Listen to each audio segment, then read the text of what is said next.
کون سا غریب ہے جو مسجد ننگے پاؤں جاتا ہو؟ لوگوں نے تو 3 قسم کی چپلیں رکھی ہوئی ہیں، ایک مسجد جانے کی علیحدہ ہے، گھر پہننے کی علیحدہ ہے، شادی بیاہ پہ جانے کی چپل علیحدہ ہے۔ حضرت عمر فاروق رضی اللہ تعالیٰ عنہ نکلے عید کا خطبہ دینے کے لیے، تو بیوی سے کہنے لگے جوتا، اس نے کہا صاحب اتنی دفعہ ٹوٹا ہے اب گانٹھا نہیں جا سکتا، اتنی دفعہ ٹوٹا ہے کہ اب دوبارہ پیمند نہیں لگ سکتے۔ تو حضرت عمر کہنے لگے چل کوئی حرج نہیں، بغیر جوتے کے ننگے پیر ہی چلتے ہیں، کوئی حرج نہیں۔ تو کہنے لگے لوگ کیا کہیں گے؟ فرمایا چپ کر، لوگ جس دن عمر نے یہ دیکھ لیا نا لوگ اس کے بارے میں کیا کہتے ہیں، اس دن عمر عمر نہیں رہے گا۔ تو کہا پھر آپ کا نظریہ کیا ہے؟ فرمایا میرا نظریہ یہ ہے کہ رب رسول میرے بارے میں کیا کہتے ہیں، لوگوں کا کیا ہے؟ لوگ کل کسی کے بارے میں کچھ کہتے ہیں اور پرسوں کچھ کہتے ہیں، میرا نظریہ یہ ہے کہ رب رسول میرے بارے میں ننگے پیر عمر جا رہے ہیں۔ کون جی؟ میں بڑا ماڑا۔ اچھا جناب، کیا کیا غربت ہے؟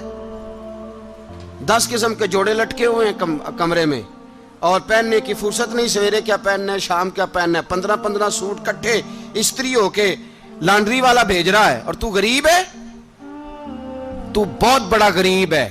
اس لیے کہ غربت پیسوں کی وجہ سے نہیں ہوتی، غربت تو دل کی ہوتی ہے۔ تو واقعی بڑا غریب ہے اور تو غریب ہی رہے گا۔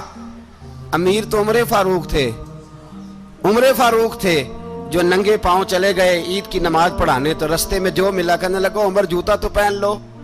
فرمایا تمہیں عمر کا جوتا نہ پہننے کا نقص تو نظر آیا ہے، کوئی حرج نہیں، اگر عمر کو کبھی بتانا ہوا تو وہ والا نقص بتانا جو عمر کی سیرت میں پیدا ہو، کردار میں پیدا ہو، وہ والا نقص بتانا، یہ چھوڑو جوتے آتے جاتے رہتے۔ ننگے پاؤں گئے، پاؤں دھوئے، نماز پڑھائی، لوٹ آئے۔ او بھائی یہاں تو ہمارا بناؤ سنگار اترنا، جتنی توجہ کپڑوں کی طرف ہے اتنی توجہ کبھی ہماری علم کی طرف ہوتی نا، جتنا ذوق شوق ہمارا بناؤ سنگار کی جانب ہے، اتنا بناؤ سنگار کبھی ہمارا اخلاقیات کی جانب ہوتا تو معاملات بڑی حد تک سنورے ہوئے ہوتے۔ حضرت سیدنا فاروق اعظم رضی اللہ تعالی اپنی زندگی کو ترتیب دیا، ایک دن بھی خلافت نہیں مانگی اللہ سے۔ حضرت عوف بن مالک اشجعی ایک صحابی ہیں، حضرت عوف بن مالک رضی اللہ تعالیٰ عنہ فرماتے ہیں کہ جناب ابو بکر صدیق کا زمانہ تھا تو میں نے خواب دیکھا، میں نے خواب میں جناب عمر کو دیکھا، اور میں نے دیکھا کہ کوئی کہنے والا کہہ رہا ہے کہ عمر وہ ہے کہ اللہ کے رستے میں کوئی اسے جتنا مرضی برا بھلا کہے یہ پرواہ نہیں کرتا۔ کس کے رستے میں؟ بولے سارے۔ اس کا مطلب ہے اللہ کے رستے میں لوگ برا بھلا بھی، قرآن مجید نے کہا وَلَا يَخَافُونَ لَوْمَةَ لَائِمٍ، کچھ لوگ ایسے ہیں جو برا بھلا کہنے والوں کی پرواہ نہیں کرتے۔ آپ یقین کریں اگر پرواہ شروع ہو جائے نا تو دین کا کام ختم ہو جائے، نہ کوئی تقریر کرے، نہ کوئی تدریس کرے، نہ کوئی پیری مریدی کرے، ختم ہو جائے اگر باتوں کی پرواہ ہو۔ لیکن وہ پرواہ، حضرت عوف بن مالک اشجعی کہتے ہیں میں نے خواب میں دیکھا کہ عمر وہ ہے جو کسی کی پرواہ، اور دوسری بات میں نے یہ دیکھی کہ عمر خلیفہ بنے گا، اور تیسری بات میں نے خواب میں یہ دیکھی کہ عمر شہید بھی کیا جائے گا، عمر شہید بھی ہوگا۔ یہ میں نے 3 باتیں خواب میں دیکھی۔ فرماتے ہیں میں نے آ کے خواب حضرت ابو بکر صدیق کو سنائی، وہ خلیفہ تھے، وہ کہنے لگے ٹھہر جا میں عمر کو بلاتا ہوں، اس کے سامنے دوبارہ سنانا، اس کے سامنے۔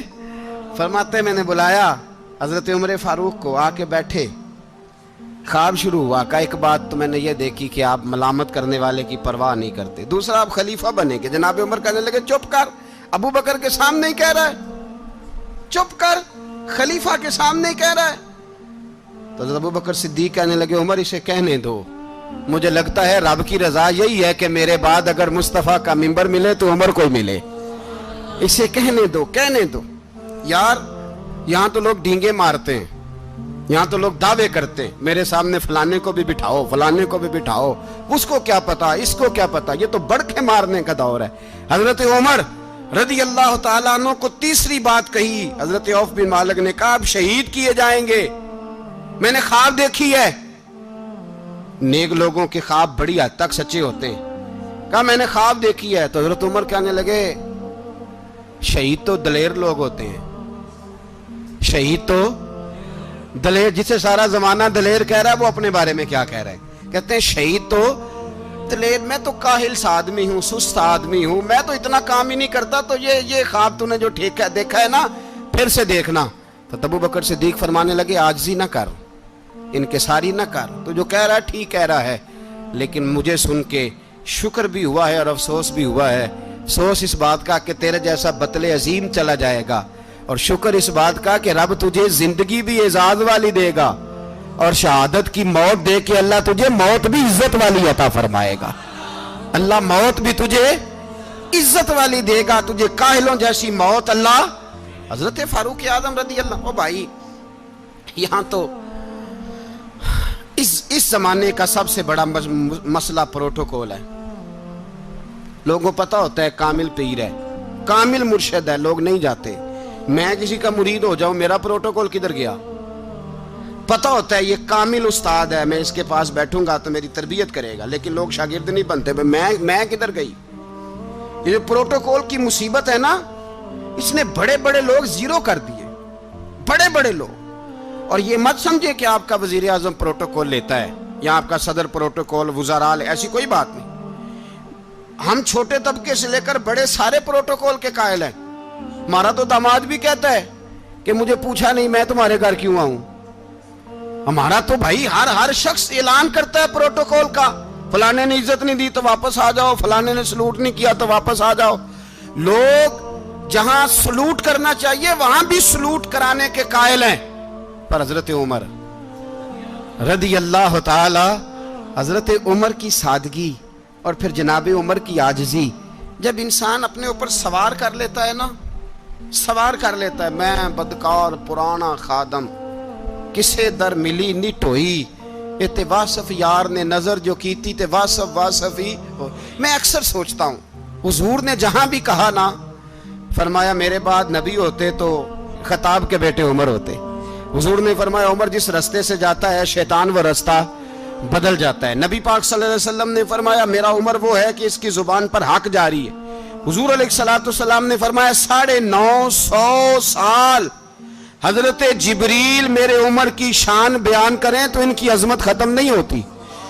950 سال جبریل عظمت بیان کرے تو ختم نہیں ہوتی۔ یہ بات ہے حضرت عمر کی، اور فرمایا عمر ابو بکر کی نیکیوں میں سے ایک نیکی ہے۔ یہ شان ہے اب عمر فاروق رضی اللہ تعالیٰ عنہ کی۔ حضور نے فرمایا میرے بعد نبی ہوتے تو عمر ہوتے، جس گلی سے عمر آئے شیطان رستہ بدل جائے۔ میرے عمر فاروق کی شان 950 سال بیان ہو تو ختم نہ ہو۔ عمر کی زبان پر اللہ حق بیان کرتا ہے، جو عمر کہتا ہے وہی رب کر دیتا ہے۔ حضور ساری زندگی فضیلتیں بیان کرتے رہے، عمر جواب میں کیا کہتے ہیں؟ کوئی بتائے نا کہ یہ والی حدیثیں کبھی عمر نے بھی روایت کی ہوں کہ حضور نے میرے بارے میں یہ کہا ہے۔ یہ روایتیں وہ روایت نہیں کرتے، ان سے جب لوگ کہتے عمر تیری بڑی بات ہے تو عمر رو پڑتے، کہتے میں تو اونٹ چرانے والے باپ کا بیٹا ہوں، میں تو اونٹ چرانے والے باپ کا بیٹا، اونٹ چرا۔ اس سے آگے عمر گئے ہی نہیں ساری زندگی، اس سے آگے لفظ ہی نہیں ادا کی۔ اور میں تو بھائی اونٹ چرانے والا، میرا باپ تو اونٹ چرایا کرتا تھا، 10 اونٹ تھے، میری ڈیوٹی ہوتی تھی، سنبھالے نہیں جاتے تھے، ابا ڈنڈوں سے مارتا تھا۔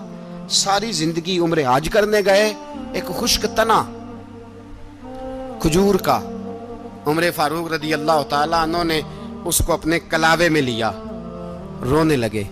لوگوں نے کہا عمر کیا ہوا؟ فرمانے لگے یہاں میں اونٹ چرایا کرتا تھا، یہاں میں اونٹ چراتا تھا، 10 اونٹ سنبھالے نہیں جاتے تھے۔ دیکھو رسول اللہ کی شان، آج ساری امت چلانے کا طریقہ عطا فرما دیا ہے، ساری نظریے سے پیار۔ یار پیسہ کس کو برا لگتا ہے؟ آپ جس آدمی کی 50 کروڑ کی پراپرٹی ہے اس کو پوچھیں سب سے غریب، آپ کو وہی نظر آئے گا۔ وہ کہے گا میں ٹائٹ ہوں، حالات بڑے۔ میں کئی باری پوچھے انہوں نے، میں کہتا ترجمہ بھی 10 چھڑوں کی، ہمیں تو سمجھ نہیں آتی، اور ٹائٹ حالات کون سے ہوتے ہیں جی؟ جس آدمی کا کروڑوں میں کاروبار ہے نا، اس کو آپ چھیڑے وہ رونے لگ جائے گا، رونے۔ تو کئی میں نے ایسے دیکھے ہیں کرائے کا مکان ہے، ان سے پوچھے صاحب کیا حال ہے، تو کہتے ہیں جتنی اللہ نے شان والی زندگی ہمیں عطا کی ہے کسی کو نہیں دی ہوئی۔ اس کا مطلب ہے خوشی بھی یہی ہے اور غم بھی یہی ہے، اندر سے خوشی ہے، اندر سے ہی۔ تو نے اگر راضی رہنا ہے تو ادھر سے رہنا ہے، ناراض رہنا ہے تو بس اپنے آپ کو خوش رکھے گا تو ہو جائے گا۔ سارے صحابہ مل کے آئے، کہنے لگے عمر فاروق سے کہنا ہے نبی پاک کے زمانے میں تو ظاہراً غربت تھی، ابو بکر کے دور میں بھی غربت تھی، اب تو بڑا مال ہے، عمر سے سفارش کرو کہ عمر نیا کرتا پہنا کرے۔ ملکوں کے سفیر آتے، عمر وہی پھٹی پرانی چادر اوڑھ کے اور وہی کئی جگہ پہ پیوند لگے سوٹ پہن کے سفیروں کے سامنے بیٹھ جاتا ہے۔ عمر کو مشورہ دو، طے ہو گئی بات۔ سب نے جب مشورہ دے لیا تو سارے کہنے لگے یہ بتاؤ شیر کی مونچھ کو ہاتھ کون لگائے گا؟ کہنا کس نے ہے؟ بندہ بھی تو ڈھونڈو نا۔ نے کہا جناب میرا یہ خیال ہے کہ مولا علی شیر خدا کہیں گے، کیونکہ جس شخص کی عمر کو سب سے زیادہ حیا کرتے دیکھا وہ شیر خدا مولا علی ہے رضی اللہ تعالی علی کہیں گے، اس لیے کہ جناب علی تو کئی دفعہ جب گفتگو کرتے تھے تو حضرت عمر چپ کر جاتے تھے اور فرماتے تھے علی نہ ہوتا تو میں ہلاک ہو جاتا۔ تو کہا علی سے کہو۔ جناب علی شیر خدا کو بلایا، کس کام کے لیے؟ جی اللہ اکبر۔ یہ ذرا اپنے اس دور پہ اس بات کو ذرا لاکا جناب ان سے کہیں کہ زیادہ نہیں، ایک کرتا نیا پہن لے، سفیر آتے ہیں وزیر آتے ہیں تو ایک کرتا نیا پہن لے۔ حضرت علی کو بلایا، آپ فرمانے لگے کوئی اور بات ہوتی تو میں کہہ دیتا، یہ والی میں نہیں کہہ سکتا، کوئی اور ہوتی تو میں عمر کو کئی دفعہ کہہ دیتا ہوں، جلال میں بھی تو سن، یہ والی میں نہیں کہہ سکتا، میں تمہیں ایک مشورہ دیتا ہوں۔ کہا وہ کیا؟ کہنے لگے سید عائشہ صدیقہ سے کہو، وہ مومنوں کی ماں ہیں، عمر ٹالے گا نہیں۔ اماں جی سے جا کے کہا اماں جی نیا کرتا عمر سے کہیں پہن لیں، وزیر آتے ہیں بڑے بڑے لوگ تو چلو کوئی حرج نہیں۔ اماں جی نے کہا اچھا کوئی بات نہیں میں بلا لیتی ہوں۔ جناب عائشہ نے پیغام بھیجا،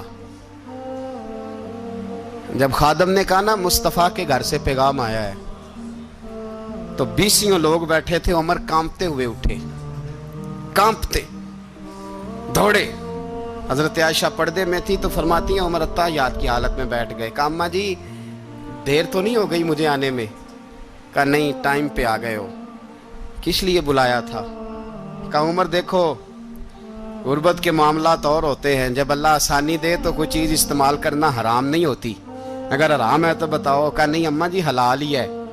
تو فرمایا پھر اتنے سفیر آتے ہیں مشیر آتے ہیں، اب تو مال غنیمت بڑا آتا ہے، ڈھیر لگ جاتے ہیں مسجد میں، تو چل ایک نیا کرتا تم بھی پہن لیا کرو، اور آپ نیا کرتا پہنو گے تو دھاک بیٹھے گی غیروں پر۔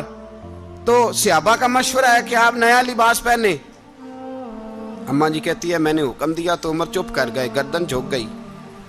تھوڑی دیر کے بعد سیدنا عمر فاروق نے سر اٹھایا تو داڑھی پہ آنسو گر رہے تھے، رو پڑے، کہنے لگے پاک محبوب کی پاک بیوی جیسے حکم کرتی ہو میں حاضر ہوں، پر مجھے وہ والا لباس پہنانا جو میرے مصطفیٰ نے پسند فرمایا ہے، اگر یہ رنگ رسول پاک کا ہے تو میں حاضر ہوں، اور اگر نبی پاک کا نہیں تو پھر جیسے آپ حکم کریں۔ جناب عائشہ کہتے ہیں عمر روئے تو میں زیادہ روئی، میرا پلو بھیگ گیا آنسوؤں سے۔ میں نے کہا عمر آپ جائیے۔ عمر یوں نکلے تو جو صحابہ کھڑے تھے وہ کونے میں تھے، سارے آ گئے۔ کہا اماں جی کیا بناؤ؟ فرمایا بھائی تم سب جو باتیں کہتے ہو وہ اپنی جگہ ٹھیک ہیں، پر عمر جو بات کرتا ہے وہ سب سے زیادہ ٹھیک ہے۔ عمر جس پہلو پر بات کرتا ہے وہ یار ایسی عاجزی، ایسا رنگ، ایسا انداز، ایسا طرز حیات، ایسی زندگی۔ اولاد کے معاملے میں لوگ بزدل ہو جاتے ہیں، بزدل، پر حضرت عمر کا بیٹا مصر گیا، وہاں سے کمائی کر کے لایا، تجارت کرنے گیا، لاکھوں کا مال۔ کون سا باپ ہے دنیا میں جس کا بیٹا باہر سے پیسے لے کے آئے تو ابا تفصیل پوچھے کہ بیٹا کہاں سے کمائے، کہاں سے لایا، کتنے ملے، کیوں آئے؟ کون سا باپ تفصیل پوچھتا ہے؟ ابا تو کہتا ہے لا صحیح، اور تعریفیں کرتا ہے میرا بیٹا بڑی کمائی کرتا ہے۔ کبھی پوچھا ہے اس سے کہ ڈیوٹی صحیح دیتا ہے کہ نہیں؟ کبھی پوچھا ہے کہ تو ایمانداری کی روزی لاتا ہے کہ حرام کی کماتا ہے؟ یہ باپ کی ذمہ داری ہے، یہ اماں کی ذمہ داری ہے۔ پھر کہتا ہے بیماری کیسے آ گئی، پریشانی کیسے آ گئی؟ تو نے کبھی سوال کیا اپنی اولاد سے؟ حضرت عمر فاروق رضی اللہ تعالیٰ عنہ کا بیٹا مصر سے پیسے کما کے لایا تو جناب عمر نے بلایا، فرمایا بیٹے اتنی تو تیرے پاس راس ہی نہیں تھی، تھوڑے سے تو پیسے لے کے گیا تھا، اتنی کمائی کیسے ہو گئی؟ اتنے تو پیسے نہیں تھے صاحب، کہاں سے کمائی لائے؟ اس نے کہا ابا جی وہ جو میرے چچا ہے نا مصر کے گورنر، آپ کے دوست، انہوں نے میری مدد کی ہے. فرمایا جتنے لوگ گئے تھے سب کی ہے مدد اس نے؟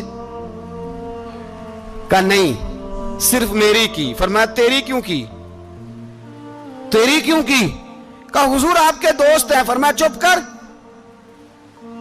حضور انہوں نے مجھے اتنے پیسے دیے, میں نے کاروبار میں ڈالے تو نفع آیا تو میں ان کی رقم دے کے. فرمایا خاموش ہو جا, باقی جتنے لوگ گئے تھے سب کی مدد کی اس نے؟ کہا نہیں حضور صرف میری کی. فرمایا اس نے تیری مدد نہیں کی, اس نے خلیفہ کے بیٹے کی مدد کی, اس لیے کہ وہ خلیفہ کو اپنے حق میں نرم کر سکے. فرمایا آدھا مال تیرا ہے, آدھا مال غنیمت کا ہے, مال خزانہ کا ہے, مسلمانوں کا ہے, اس لیے کہ تو جو وہاں سے مال کما کے لایا ہے وہ اپنے باپ کے خلیفہ ہونے کی وجہ سے کما کے لایا ہے, لہذا رکھ ادھر. یہاں کہتے ہیں کدھر سے آیا, کیسے آیا, کون سا حساب دیں, کیا کریں؟ او بھائی حضرت عمر رضی اللہ تعالیٰ عنہ کا اپنی اولاد کے بارے میں یہ رنگ ہے. ایک جنگ سے نا خوشبو آئی, خوشبو بڑی مہنگی ہوتی تھی, عرب میں خوشبو آج بھی بڑی مہنگی ہے, وہ زیادہ استعمال کرتے ہیں. میری باتوں کی سمجھ آ رہی ہے میرے بھائی؟ بڑی مہنگی خوشبو تھی. جب وہ خوشبو آئی تو حضرت عمر نے کہا, گھر میں پہلے پہنچی حضرت عمر کے, چونکہ زیادہ عورتیں استعمال کرتی تھی گھر کے اندر خوشبو, مرد بھی لگاتے تھے. حضرت عمر نے اپنی بیوی سے کہا, آپ کی زوجہ تو تھی وہ بڑی خوشبو کو پسند کرتی تھی. حضرت عمر نے اپنی زوجہ سے کہا کہ خوشبو لاؤ, میں نے ایک عورت کی ڈیوٹی لگائی ہے, وہ خوشبو تول کے نا تو حصہ برابر صحابہ میں بانٹ دے گی. تو آپ کی زوجہ کہنے لگی کسی بی بی کی ڈیوٹی لگانے کی کیا ضرورت تھی, میں جو موجود تھی میں بانٹ دیتی ہوں تول کے حصہ برابر. آپ نے فرمایا نہیں تو رہنے دے, وہ فلانی بی بی بانٹے گی. کہا حضور میں نے بھی بانٹنی ہے, میرے پہ کچھ حق ہے؟ آپ نے فرمایا نہیں تو تفصیل نہ پوچھ, تو خوشبو دے دے, کوئی اور بانٹے گی. خاتون خانہ تھی نا, کہنے لگی نہیں مجھے بھی آج آپ کو بتانا ہی پڑے گا کہ کوئی جو بانٹ سکتی ہے تو میں کیوں نہیں بانٹ سکتی. زوجہ کہتی عمر نے بات کی تو میری چیخیں نکل گئی. حضرت عمر فرمانے لگے جب تو خوشبو بانٹے گی نا تیرے ہاتھوں کو بھی لگے گی, تیرے دوپٹوں کو بھی لگ جائے گی. اگر رب کریم نے مجھ سے سوال پوچھا کہ عمر خوشبو تو مسلمانوں کی تھی, تیری بیوی کے دوپٹے کو کیوں لگ گئی, تو میں اللہ کے حضور کیا جواب دوں گا؟ اگر اللہ نے یہ سوال کیا کہ تیری بیوی نے کیوں لگائی, وہ تو حصہ تھا مسلمانوں کا, تو تو نے تیری بیوی نے کیوں لگائی؟ تو فرمایا میں نہیں چاہتا کہ اللہ کے حضور مجھے اور تجھے باز پرس ہو, لہذا کسی اور کو بانٹنے دے.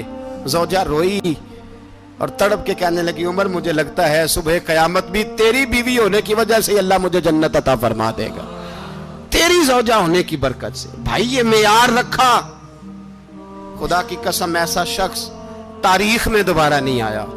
اتنا بڑا آدمی, اتنا بڑا شخص, اتنا بڑا آدمی, اور پھر رنگ یہ ہے کہ عمر 22 لاکھ مربع میل کا حکمران, 22 لاکھ, اور کھجور کے درخت کے نیچے مٹی کا ڈھیلا لے کے سو گئے ہیں, پرواہ کوئی نہیں, کوئی مسئلہ ہی نہیں.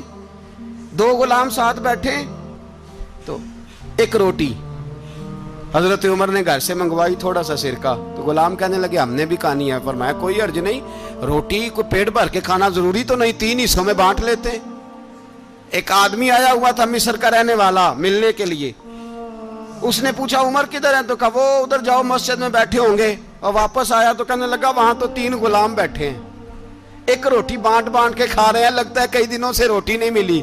کہا 3 غلام تو کوئی نہیں, وہاں 2 ہی تھے, تیسرے تو امیر المومنین تھے. اس نے کہا نہیں 3 غلام ہیں, کپڑے بھی ایک طرح کے پہنے ہوئے, بلکہ 2 کے تو پھر صحیح ہیں, تیسرے کے تو زیادہ ماڑے ہیں.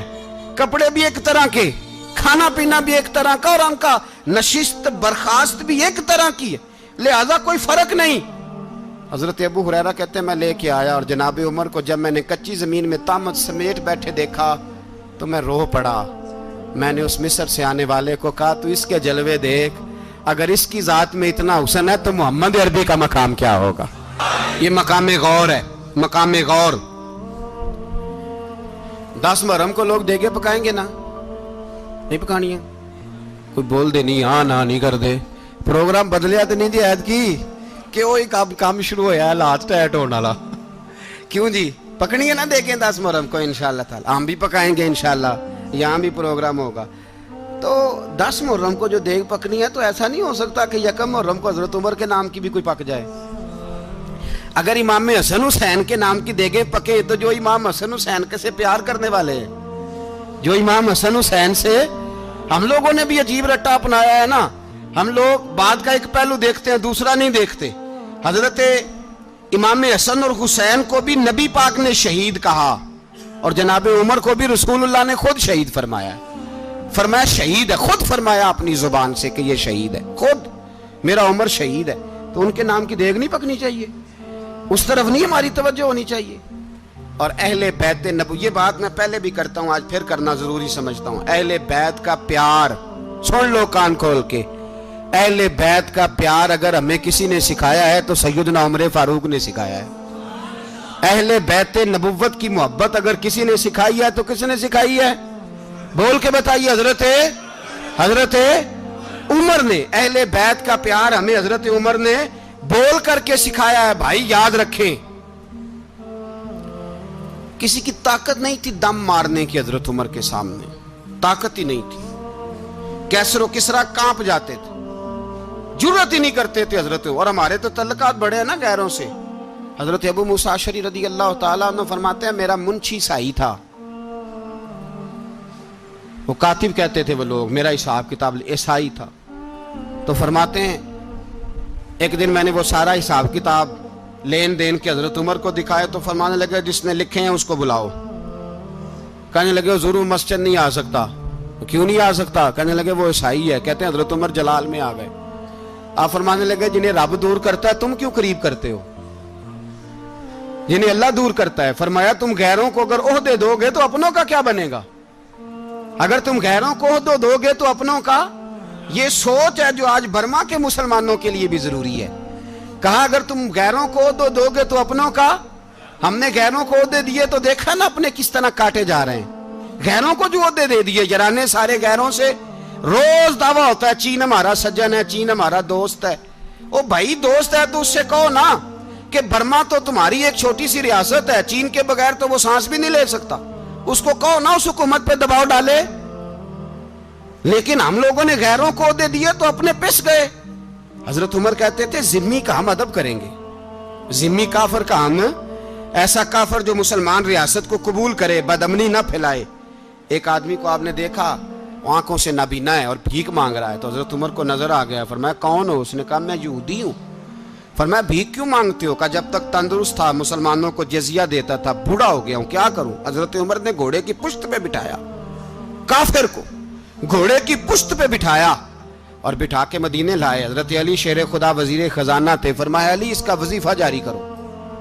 کہا یہ کون ہے؟ فرمایا یہ یہودی ہے لیکن یہ ہمیں جزیہ دیتا رہا، بوڑھا ہو گیا بیچارہ، بھیک مانگنے پہ مجبور ہے، ہماری حکومت کے اندر رہتا ہے، اس کا پورا وظیفہ جتنا خرچہ اتنا وظیفہ لگاؤ۔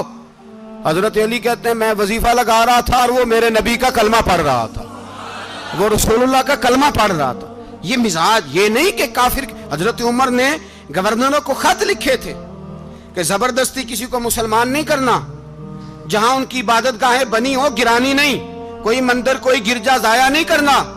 اسلام سب کو جینے کا موقع دیتا ہے، پر بے ایمانو ظالموں بدذاتوں تمہیں یہ کہتا ہے کہ ہم تمہیں جینے کا موقع دیتے، تم بھی مسلمانوں کو جینے کا موقع دو۔ یہ جہاں بستے ہیں جہاں رہتے ہیں انہیں وہاں جینے کا موقع دو، انہیں بھی اللہ اکبر کہنے کا موقع دو، انہیں بھی قرآن پڑھنے کا موقع دو، انہیں بھی رسول اللہ پر درود پڑھنے کا موقع دو۔ ہمارے ملک میں عیسائی اپنی مرضی سے کھلے عام تبلیغ کرتے ہیں، یہاں تو چینل چلائے ہیں عیسائیوں نے۔ کسی مذہبی جماعت نے کبھی جلوس نکالا کہ عیسائیوں کا چینل بند کرو؟ بولے نکلا ہے کہ نہیں نکلا؟ کتنے ظلم کی بات ہے۔ ہم جب غیر کو اتنا تحفظ دیتے ہیں، اتنا تحفظ دیتے ہیں، ہم نے دیکھا ہے مجھے بیسیوں لوگوں نے عید پہ ٹیلی فون کیے کہ عیسائیوں کو قربانی کا گوشت دے لیں، مجبور ہیں جی، دروازے پہ آ گئے ہیں، ہمارے کام کاج کرتے ہیں۔ بیسیوں لوگ، عام آدمی کے دل میں ان کا اتنا جذبہ ہے، وہ مسائل کا بیان کرنا ایک علیحدہ بات، لیکن ہمارے دل کافر کے حق میں بھی نرم ہو جاتے ہیں۔ تم کس قدر زیادہ بے ایمان ہو اور کفر کس قدر زیادہ ذلیل ہو گیا ہے کہ مسلمان کے حق میں نرم ہوتا ہی نہیں۔ اور اس سے بڑے ذلیل وہ ہیں جو ان ذلیلوں کے سپورٹر ہیں، وہ کسی عرب ملک کے حکمران ہو یا کسی اور جگہ کے، وہ بڑے ذلیل ہیں جو ان ذلیلوں کے سپورٹر ہیں، جو برما کی بچیوں کے قتل پر اپنی حکومتیں چمکا رہے ہیں۔ نے شرم نہیں آتی، اس قدر مسلمان تڑپا ہے، لیکن